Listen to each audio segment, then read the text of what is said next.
institucional, financiero y jurídico de la Panamazonía continental.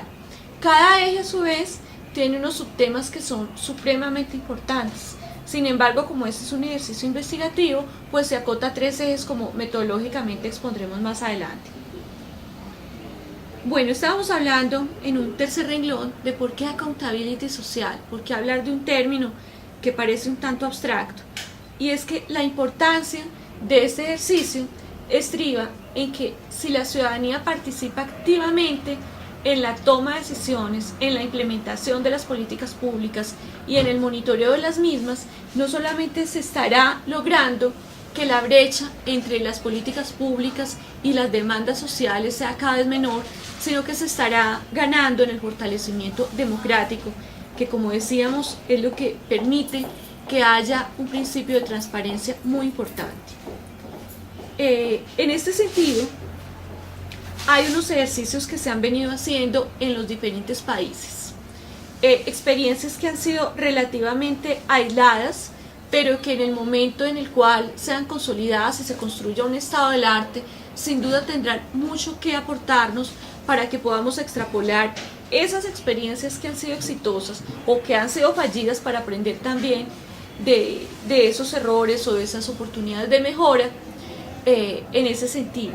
En Brasil, por ejemplo, vale la pena destacar cómo en algún momento, entre 1994 y el año 2002, hubo un proyecto muy importante que fue el PPG-7, en donde se contaba con la participación de organismos multilaterales, con la participación ciudadana muy importante y con un ejercicio institucional tanto en el ámbito estadual como federal en Brasil. Pero más allá de eso, durante el ejercicio de administración del presidente Lula, pues hubo aproximadamente unas 200 mesas de concertación en donde se logró un consenso respecto a políticas públicas que incidían directamente sobre la conservación del ecosistema cuenca amazónica. Vale la pena remitirse a las charlas y a las entrevistas de Marina Silva, quien fue ministra de Ambiente durante esta administración, quien refiere cómo se logró disminuir las ratas de deforestación en virtud de un ejercicio participativo ciudadano muy activo. En Colombia, vale la pena remontarse a la administración Barco, cuando en virtud del ejercicio de los pueblos indígenas se logra emitir un decreto a través del cual se blinda el 70% del territorio amazónico. Se blinda contra actividades que claramente inciden sobre su conservación. Y es así como a través de resguardos, de parques nacionales, el 70% del territorio amazónico está protegido de intervenciones potencialmente degradantes. En Perú ha habido un ejercicio marcado por conflictos socioambientales muy importantes, pero que vale la pena capitalizar e incorporar a nuestra casuística. En Bolivia pues es muy complicado trazar la línea divisoria entre lo indígena y lo que no lo es, porque casi todo está permeado, como decía el director de ODCA, Mauricio Doppler, por el accionar indígena, y estamos en la búsqueda de otro tipo de experiencias en países como Venezuela, como Ecuador, en donde sabemos de ejercicios de observatorios ciudadanos a nivel ambiental, pero en otros ecosistemas, y igualmente en Guyana y en Surinam. Esto es como la evidencia que hay respecto a los ejercicios de participación ciudadana, que a veces resultan ser muy abstractas porque son susceptibles de investigar desde lo cualitativo. Es un poco complejo llegar a medir con precisión milimétrica estos efectos, porque desde luego que implican todo un proceso de transformación cultural y de incidencia en la cultura de lo público.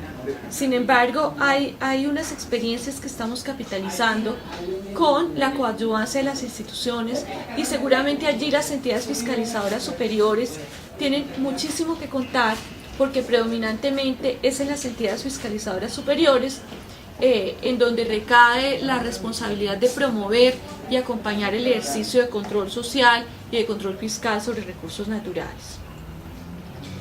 OLACEPS en este momento está presidido por Ecuador. Hasta diciembre de 2010 estaba siendo presidido por Colombia y pues allí se lograron capitalizar algunas experiencias, no solamente a nivel ambiental, sino desde los criterios de cooperación técnica que se ofrecieron a los países de América Latina y el Caribe en control social y participación ciudadana. Metodológicamente, ¿de qué estamos hablando? Este ejercicio tiene unas etapas, el primero de los cuales es planeación, que es en el cual estamos inmersos, en donde se está haciendo una revisión bibliográfica muy juiciosa, la construcción de un contexto teórico, un marco conceptual, la construcción de un estado del arte que pasa por saber qué se ignora y qué se conoce exactamente en accountability social, en términos de preservación de cuenca amazónica y en concordancia con la agenda trazada por la organización del tratado, y el diseño metodológico instrumental. Lo segundo es la socialización preliminar de la intencionalidad con un mapeo de actores muy juicioso. Ese mapeo no solamente se orienta al ámbito institucional gubernamental, sino al biocomercio y a la sociedad civil, por supuesto. El tercero sería la recolección de información a través de fuentes primarias y secundarias, en donde vamos a jugar una interacción muy relevante, no solamente con la organización misma del tratado, que en cada país está representada en los ministerios de Relaciones Exteriores, sino también con las entidades fiscalizadoras superiores, o las CEPs, con las organizaciones no gubernamentales, con los medios de comunicación independientes. Y aquí quiero hacer un paréntesis para puntualizar un poco el término de sociedad civil. Y es que hablar de sociedad civil es un término muy amplio que pasa por involucrar a gremios, a medios de comunicación independiente, a organizaciones académicas, a la ciudadanía en general. Para efectos de este ejercicio vamos a quedarnos con una definición que propone el Banco Mundial y vamos a involucrar como actores a medios de comunicación, organizaciones no gubernamentales y movimientos sociales de cualquier naturaleza, con un foco muy particular en movimientos indígenas en atención a la priorización que ha hecho la Organización para el Tratado de Cooperación Amazónica. En una cuarta etapa estaremos hablando de un análisis de resultados. Mal haríamos en hablar de analizar resultados como un ejercicio meramente académico y sin involucrar a otros actores. Y en quinto lugar, una producción de recomendaciones de prácticas de accountability social en el marco del tratado, que pueda retroalimentar no solamente a la organización del tratado para su cabal implementación, sino también a los diversos actores que confluyen en este ejercicio. Finalmente, la socialización de resultados con ODCA y otros actores y la asistencia técnica que se precise en cada país para hacer los ajustes de acuerdo con las dinámicas territoriales. ¿Cuáles serían los datos a recopilar? Nos vamos a centrar tanto en las experiencias exitosas como fallidas en accountability social. ¿Y qué vamos a considerar como exitoso? Vamos a considerar experiencias, primero, que sean legales, que estén en concordancia con el marco constitucional de los países y o con los tratados internacionales que tienen un carácter vinculante, que sean legítimas, y por legítimo entendemos todo aquello que es socialmente deseado en términos de consenso.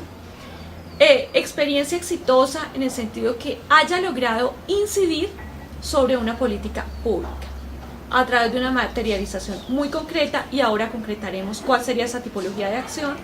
Y consideraremos también las experiencias fallidas como aquellas que, habiendo sido debidamente fundamentadas, legales y legítimas, finalmente no cumplieron con el objetivo de incidir sobre la política pública.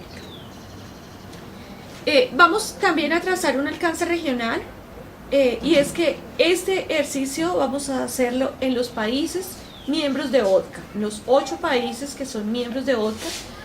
Guyana Holandesa también es miembro también hace parte de Cuenca Amazónica con 97.000 kilómetros cuadrados, pero no hace parte de la organización, por lo cual consideramos que en este momento no resulta práctico revisar qué experiencias se han dado por alcance metodológico. Y estas experiencias tendrán que ver puntualmente con 3 temas de la agenda ODCA. El primero es la conservación, protección y aprovechamiento sostenible de los recursos naturales. El segundo son asuntos indígenas sin que necesariamente vayamos a supeditar los movimientos sociales al ámbito de lo indígena, pero vamos a tener un foco muy importante. Y del tema de gestión en salud, que es muy amplio y muy relevante, nos vamos a quedar con el subtema de gestión ambiental. En cuanto a temporalidad, vamos a abarcar el periodo comprendido entre 1995 y 2010, y estas experiencias pueden haber tenido un alcance local, regional, nacional o supranacional en su implementación. En principio no hay un número límite de experiencias, vamos a utilizar una técnica que metodológicamente se llama de saturación, es decir, cuando encontremos una repetición de parámetros en la información, consideramos que ya hay suficiencia, que ya hay una saturación, y allí pararíamos la búsqueda de información. Hablábamos ahora de que en esas experiencias de accountability nos centraremos en las tipologías de acción, que básicamente serían dos. Consideraríamos las intervenciones por objeción o por acción. Por objeción serían aquellas que consideraron que una política pública fue adversa a la sostenibilidad del ecosistema o contraria a la salud ambiental de las comunidades que viven allí, y que por consiguiente hubo una iniciativa de la sociedad civil para derogar o modificar esta política pública. Consideraríamos también acciones de apoyo, en el sentido de que la sociedad civil consideró que una política pública era legítima, era coherente con las demandas sociales y que podría potencializarse en virtud de la intervención de la sociedad civil, bien fuera en el diseño, en la implementación o en el monitoreo de la misma. Por tipo de actores, ya dijimos, entonces vamos a considerar movimientos sociales, particularmente indígenas, medios de comunicación y organizaciones no gubernamentales, bien sea gremiales, académicas, civiles, etc. Hay un inventario de datos a recolectar de cada experiencia, porque desde luego que es tanta la información que se puede encontrar que tenemos unos mínimos. Y en estas dimensiones que hemos trazado, pues tenemos obviamente la denominación de la experiencia, el ámbito geográfico que nos permitirá definir no solamente el alcance que tuvo, sino la procedencia. Y con esta información, sin duda vamos a poder hacer unos ajustes que permitan extrapolar en un momento futuro esas experiencias exitosas en el contexto regional continental, la tipología de acción, como decíamos, si fue por objeción, si fue por apoyo, y teniendo en cuenta otros detalles que nos permiten hilar más fino. ¿En qué sentido? En cuáles fueron las tensiones que se presentaron entre los diferentes grupos de interés en esa acción de la sociedad civil, en el ejercicio del apoyo institucional, por consiguiente, cuál era el diseño